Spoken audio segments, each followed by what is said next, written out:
Next, we have the Best Education Counselor. And the award goes to K. Sampath Kumar Daniel.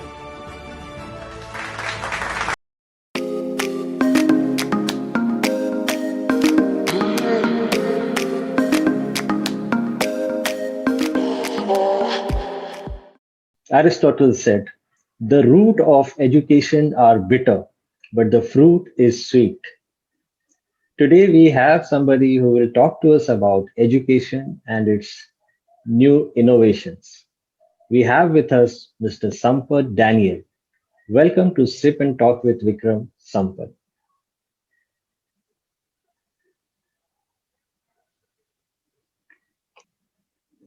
Thank you, Mr. Vikram. Nice being on your show. Sampath, you are an engineering consultant and you have written books about education.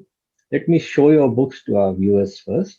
Reformations in Schooling, Fix Education to Eradicate Poverty, Build Economy, and Become a Superpower. This was your book, which you have written some time back, and it is synchronized with the National Education Policy 2020. You went on ahead to write one more book after this. Probably this is a sequel to your first. It says Modulation in Technology, the Future of Education. So we are going to talk about all of that. And let me also show where your book is available because someone might want to buy it and read it. So this is available on Amazon. And the other book also is available on Amazon. Yeah. So this is the second book which is available on Amazon. And you have also begun with a consulting firm which is called Age Reformists. And this is your website. It's actually called RF Global Education Reformers. So Sampath, tell us about yourself first. Introduce yourself in your own way, and then we get ahead with the subject of your books. Sure, Vikram. Before that, I want to just show you my paperback books also are available. These are available in Notion Press, and they are also available in India with Pruthi.com. And they are quite reasonably priced. The objective is that everybody should be able to get hold of it, read it, and try to implement these things, because I believe that everybody should be the part of education and implementation of the new policies, and teachers, students, leaders in education must be involved. This change doesn't happen just by a few leaders or a few people in the government. Involvement of every person, because it is the children, and we want to take care of the children and the children's future, and their future depends totally on us. And if the future is good, India will prosper and the society will be uplifted. And coming back to my own background, I'm actually, we are into a marketing guy, and I was employed with Blue Star and Daikin. And then I went on to TVS. That's a factory in Goa for tire retreading. There I was like a chief executive, operating, marketing, finance, production. So this really gave me a big boost in how to do other activities besides my marketing. So I moved on to become an entrepreneur. Then I started my own company, which is called AirRef Engineers and Consultants. But basically, again, we are into air conditioning and refrigeration products. Most of my customers are colleges and schools. That's a segment that we have specialized in. So for the past 12 years, we have been working on schools and colleges, and we are closely in touch with them. A lot of air conditioning work we did. And while doing this, then I realized that there is, a lot of lacuna in school education, and the system can be improved. Luckily for me, when then I got into this field of writing books on education to reform schools and to bring up revive the education system and the quality of education in India. So when I started writing books, luckily for me, at the time of launch of my first book, the government has reformed after 34 years of reformations. It is reformed again and new. It's called NEP 2020. That was the year 2020 that they launched, and it's called National Education Policy. So this policy will come into effect from 2022. They will start implementing from 2022. So I thought, that's a right opportunity for me, because I was trying to bring in reformations in school education. And in synchronizing, I can't do it anything on my own, because the government starts implementing these things, and government rules only apply to the schools and colleges. So in synchronizing with the NEP policy, I have written, and suggested some methods to implement and save for the government on the spend on GDP. Normally, in many countries, it is about 6%. Developed countries, rich countries, operate on a 6% GDP for education. But developing countries and poor countries like India and Bangladesh or Nepal, or most of the South Asian countries, also spend about 2 to 3% of the GDP, which is actually not sufficient at all. And of course, we are poor countries, so we can do only that. So now, my suggestions to the government and to all the state governments and central governments is that, how to implement with this small budget, yet give quality education to the students in cities as well as in the rural areas. And my books are also meant to be targeted to the world market, like Africa, then Southeast Asia, then we have this Middle East. Many of these countries, they are very backward in education. Simply what I'm trying to say backward is that the education is mostly judged by the GRE, which is called gross enrollment ratio. So there's a Latin proverb which says that by learning you will teach, and by teaching you will learn. And you have worked across with so many schools and colleges, and you have learned so much about education system. And through your books, you are teaching back to the system that how they can improvise on education. So with the given right to education and right to every child to get education, how do you think that the government can deliver good quality of education? Means, okay, the government is opening schools, but how to give good quality of education par with the international standards? As I told you, that there is a huge knowledge gap between the students of the private schools, government schools, and panchayat schools. If you see in cities also, like in Mumbai, we have very high-end private schools where they've got all the facilities, like a football ground, a cricket ground, a library, a good lab. So children are well taken care of, into all the segments of their interests. And if you go again, if you see in the city itself, you have corporation schools. Corporation schools are run by the local corporation. And these schools are just like any rural schools, where you don't have qualified teachers, you don't have labs, you don't have libraries. They can't afford it. These are local government which runs the schools. And when you see the quality of education or the knowledge of a private schools students and the corporation school students, there's a huge gap. So how do we build this gap? Similar is the case with the city schools and the rural schools. Rural schools, if you see, they do not have proper infrastructure. They would have never seen a computer. So how do you build this, bridge this gap? That is what my books are talking about, and how to implement this, and bridge this gap between the rural schools and the private schools. So could you just, for the sake of our conversation, could you just elaborate a little bit on how to bridge this gap?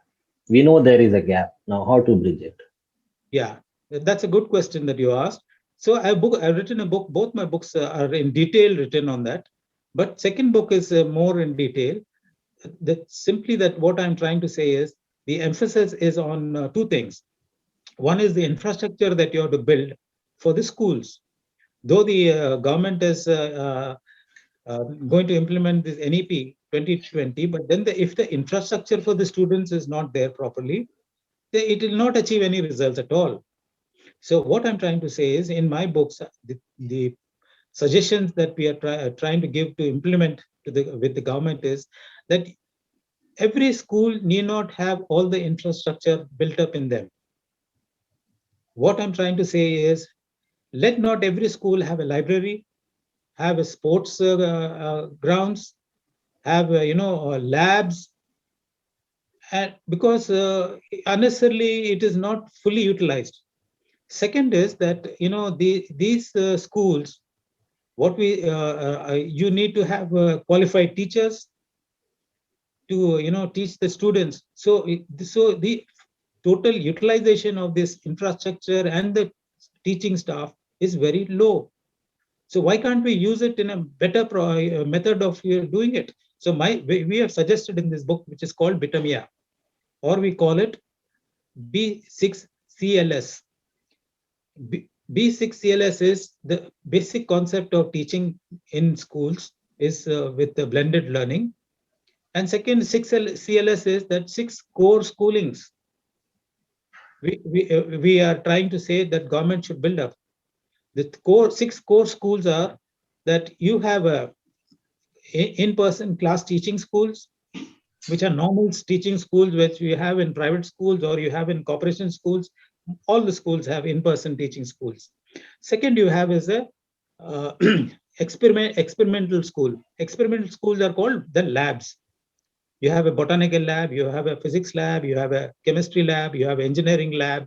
So you have this separate school, that is. You don't have all that in the one school. So it's a separate school. The 6 core schools that we are talking of is the experimental school, that is the labs, experiential schools, that is the zoo, the gardens, botanical gardens I'm talking of. Then you have museums.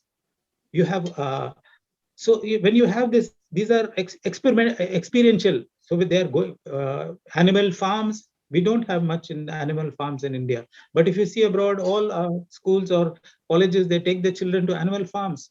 So this is an experience. They're experiencing this method of learning.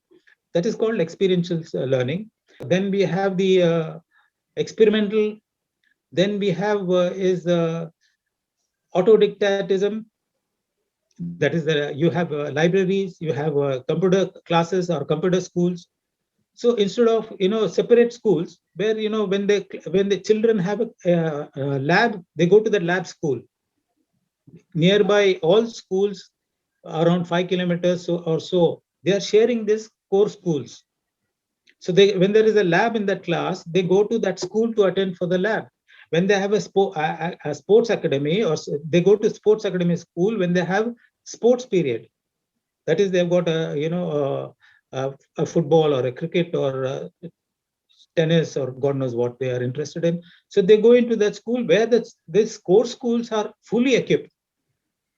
Instead of all schools having, these core schools are fully equipped with all this thing. So that all these nearby schools of 5 kilometers, about 10 schools, will share these schools.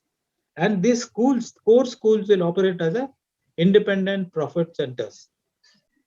Okay, I have seen a part of this happening already. Schools are taking children out on excursions at different places like museums and botanical parks. And they are actually, after school, there is a batch of, a government school happening within that private school.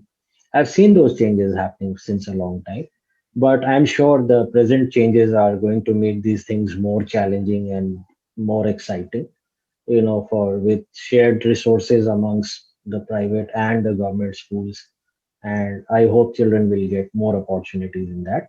So coming back to this, education is gift that no one can take away. Now, the government is trying to provide quality education. Some states I have seen have actually gone a longer way ahead in providing that, whereas some states have not been up to that much, but nonetheless, they are all progressing in some direction. So, going to the past, the education system that was designed by Lord Macaulay was designed in a manner to provide educated clerks. So has there been any change, or are we still following that same system and pattern to produce graduates without much functional knowledge? That's again been a big lacuna in our education system. Is that because when the industrialization took place in Europe, when it started developing, and in America, so what has happened is that they wanted workforce to do the process, that is in the factories or in the work areas where the knowledge or skills have to be developed. So the children were taught, the education was brought up in such a way that they are suitable for operating this or in this process of production and this industrialization that was growing at a faster pace. Doing that, even today, we are on the same process. If you ask a child, what will you do? He will say, I want to study engineering and I will join a software company. So the whole system is such that they are built up already to perform a certain job. They are not, students are not being creative. Students are not becoming independent to operate in any area of their interest. So everybody is trying to, especially if you see the trends in India, in some southern countries, southern states like Hyderabad and Bangalore, and they all are focused on doing engineering only to a girl or a boy only to get into the software industry. So this system has to change. Today we are no more. This whole education was industrialized by the Europeans only to ensure that they are suitable for their production areas. So this system is immediately has to be changed. We need to correct the whole system. That is one of the reasons that NEP has come out with a very good policy of exposure to many other fields, which we are also trying. It is in line with our thoughts also, that the similar of experiential learning. What I'm supposing a child is interested today. Supposing a child is interested in sports, why we are not getting any Olympics in India? Are we shortage of people? No, but there is no interest to push them to the talents that they have got. So what is happening is, because the child now this new system of core schooling, you have a sports academy. There are instructors who are trained in that field. So when they identify a child at a very young age, then they develop. They can go to that school and specialize in that school. Maybe you do gymnastics. Maybe you are good at swimming. Maybe you are good at tennis. So you can master there and quickly become a grasp in that own field and master it. So You made that's a the right important point. thing. Yeah. So this is how the education has to become progressive, and then what should be the future of education? The way things are going now, times are hard. There are classrooms happening online, and proper schooling, and those experiential classes are not happening. Board exams are postponed, NEET exams are postponed. So what is going to be the future of education now going forward? We are fortunate that these times are bad, but it's every bad phase will have a good impact also. That's the way I look at it. So today, if you see that quickly we are all learning to teach in online because of the existing consequences. The whole system. Otherwise, we till a year ago, teachers didn't know how to teach on online. If you see the same system in again, I talk mostly of Europe because they are all developed countries. Their education system has also developed well. So if you see that they already from past 8 years, 10 years, they are teaching students online. Because of certain circumstances in India today, we are trying to now teach online, but the problem is that the teachers don't know how to teach online. They were never exposed to teaching online. Second is that we don't have, the basic infrastructure for children. Today, we do not have in rural areas. In cities, you are saying, okay, you got your laptop, you got your parents or father's laptop or a mobile, the children are using it. But what about rural areas? 83% of the students in India come from rural areas, and only 13% of India students in India are in the cities. So 83% have lost. They don't know how to, everybody talks of online teaching, online. Where is the online? There is no infrastructure at all in the villages. So what is happening to all those students? What's happening to the 83% of students? So this has given us an opportunity to use technology. If you see my book, second book, which calls Modulation and Technology, modulating through core schoolings and using technology for mass education, which will give you, if you implement these things, what we are showing in the book, it will give you quality education, even with to the rural areas or corporation schools, government schools that we talk of. So this will build the gap between the knowledge of city schools and the rural areas. So it's an opportunity today for teachers to learn quickly, and it is now that government should go all out to build the infrastructure in schools, in having and then start doing the online education, online mass education in rural areas. You can quickly teach. It is not very difficult, but implementation of and the equipment that is required in schools and students has to be given free of cost. And government should quickly implement 5G. 5G is much faster. So by this you can reach rural areas, and fiber implementation is very fast, and there's no gap in the technology today that is available. So education is the most powerful weapon which you can use to change the world, as Nelson Mandela said. Now, another segment of education is the coaching. So nowadays, I see in these times there are so many mushrooming coaching classes. Their authenticity is not known. So who checks them? Who certifies them? Who makes them eligible for imparting the education? Because the future and the life of the children are dependent on those kind of classes. You're absolutely right, Vikram. What happens is that when our method of teaching or the requirement of the passing exams is through the curriculum that is taught, and which is a fixed curriculum. If such is the case, what happens is that students are more of rut learning, that is the mugging. So what happens when you are doing this kind of a assessment with the children? So they find it easier to go to add additional hours, go to the local tuitions or the classes that take place. Especially this is found in most of the Asian countries, South Asian countries, and China. If you see China and Japan also, the huge value is spent on of student teaching is spent by the parents on the private tuitions. It's simply because the system is such that it's a rut learning schools. But if you change the system, and as I told you, if you have experimental schooling, teaching the students, it is not like, I agree what you told me that children are taken once in a year to a museum, to a farmhouse, animal farm, or they have taken to a zoo. That's not it's not once in a year.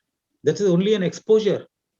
But here, what we are talking about is learning in the schools, going regularly to a botanical garden, and not just viewing the botanical garden. You have classes there. This is called experiential learning. And then it's like scaffolding learning. What we are saying is, you go to a sports academy, you're not just going to see it in a stadium, a match. You're actually going to perform over there. Absolutely.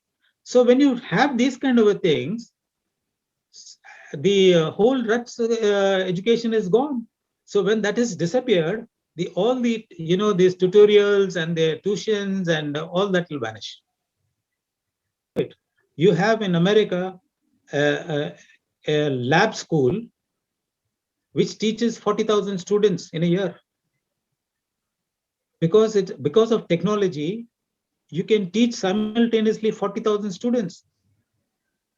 So what I'm trying to say is, if the government can implement, this basic infrastructure, you can teach children in rural areas of the same standard, from broadcasting from maybe Mumbai or Delhi or some other big cities. Today, the student in a rural area is dependent only on the teacher who's teaching, and the quality of teacher and the teacher's education and knowledge. It's totally depend on that. But once you implement technology, the knowledge and the teaching methods will be same in city and in rural areas. That's a good point. That's a valid point. Viewers, I hope you are absolutely enjoying this conversation. There is so much of insight shared by Sampath. And Sampath, you won recently some award. We are going to talk about that. And meanwhile, viewers, please do subscribe, please like, comment, and share, and hit the bell icon to stay notified. Now, coming back to Sampath. Sampath, you recently won some award, or can you tell us about that? What was it? This is Asian Education Awards. This is a international awards actually, and I was conferred on the education counselor. That's my core competence now, and my books are also on that. So education counselor is trying to show how we can improve in its infrastructure. Basically, I'm more into infrastructure, not the curriculum, not the other areas, but the infrastructure. So they have chosen me, and this is the award that I've got from Asian Education Awards for 2021. Congratulations to you for that. Thank you so much. So, Sampath, if you are given this task, or if you are chosen for this task, how can you contribute? What change you can bring about? That's again a good question. What happens is now we are about 100 professionals in education. There are in our group. That is, we have principals and lecturers and school teachers and educators and a lot of people who are being associated with education. And we are working with the governments, Indian government and local state governments, for implementing our methods and implementing the new education policy 2020. And we have been writing to a lot of governments, and we are quite encouraged by many countries, because every country wants to improve the standard of their education. Like in most of the African countries, including Europe, has been quite encouraging to us, who wants us to change the new methods, because countries like, I will tell you, in America, the higher education is very good. But if you see in the lower education, that is in the primary or in the secondary education, what we call in India, is very, very bad, because children are not disciplined or taught in the process that has to be followed. And two is their teaching methods are very bad. And there is a lot of racial segregation in schools. So if you see most of the government schools in America, the private education is lacking far behind. But they have the fantastic facilities of universities, which were built about 200, 300 years ago, and they've got the system which can operate it into a full-fledged which today we are talk of the IITs. So if you see that kind of a standard, but mostly you have they're focused on international education, that is for education for students who, like in India and China, basically are going to for Europe and to America for higher education, because the facilities are good, the professors are very good, knowledgeable, and then the exposure, as we are telling you, the exposure of their learning is far, far superior compared to our colleges. And it's accordingly, if you see in India also, if you see IIMs, if you see the IITs, and if you compare the IITs and the other normal engineering college, There's a huge gap. Why? It's because simply the lack of infrastructure. It's simply because you don't have, educators, in the sense the staff, the teachers, the qualified teachers, professors. That's a big problem. So once the mass education begins, you will overcome also of the teachers' qualifications, because it is broadcasted from maybe big city by a professional with advanced learning experience, which will easily can be implemented across the country. See, this education is fine. You can reach out to millions and it can be boundaryless. So why broadcast from a city? You can broadcast internationally also. That is one thing. Now coming back to those experiential classes, like going to the botanical garden or going to the museum or going to a gymnasium or a sports stadium. So how does that happen? In adherence with this broadcasted education. You have colleges in America today, many colleges, which have virtual labs, like the games that children play on the computers is similar to that. You can actually go to, so the blended learning that we are talking of is that uh, the child learns before even the teacher teaches you. So the idea of blended learning or with through technology is that the teacher gives you a new subject which they're going to talk and discuss in the next day's class, is given on the previous day. The child at home goes through these classes on the computers, and if it is a lab, he goes to that lab school, virtual lab school. You can, like the children, the way they play the games, you can enter into a lab. You can put the acids, or you can mix any of chemicals and see the reaction. It is much safer also in doing this.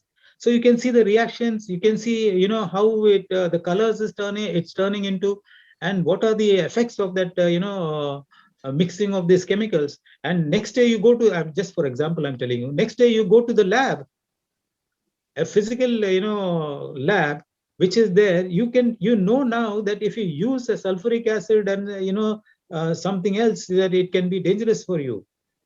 So So that you is the when you, simulation part of it. yeah, so when you get back to class, school lab, which I told you, the core schooling, the school lab, when you go there, when you do experiments, you already are aware of what will happen. So you are, see, so then when the teacher also who's teaching you, it becomes easier for them to children to understand and simulate all these effects in the lab. Now, otherwise, what we were earlier doing today, the method of teaching is the teacher teaches in the class and then gives you a homework of the same thing which you need to do at home, like say maths or physics. So what are you doing? The teacher has already taught you in the class, but the effect, the reverse effect of this is that the children, everybody is not of same standard of acquiring the knowledge. So when teachers teaching for in a class of 24 or 30 students, everybody is not grasping at the same level. But whereas over here in a blended learning, you tell the students to go and first, this is the subjects, so you go and learn it on the computer, and then each one on their own level of learning, they can spend the time on the computer, and then come to the school, and then in collaboration and cooperation in the teams of 5, 6, or 10 of each of these groups, and teacher assisting them, is the actual learning method. That's a very good thought, very brilliantly put across. On that note, Sampath, we are grateful to have you here on this show. Thank you very much for being here with us and sharing all these insights. See you again and wish you very good luck for all your ventures in this field. Thank you and Thank, namaste. thank you very much, Vikram, for giving me this opportunity to talk on your platform. I'm really thrilled, and the questions that you asked were difficult questions. I hope, I hope I've I, answered everyone. I thank you so much.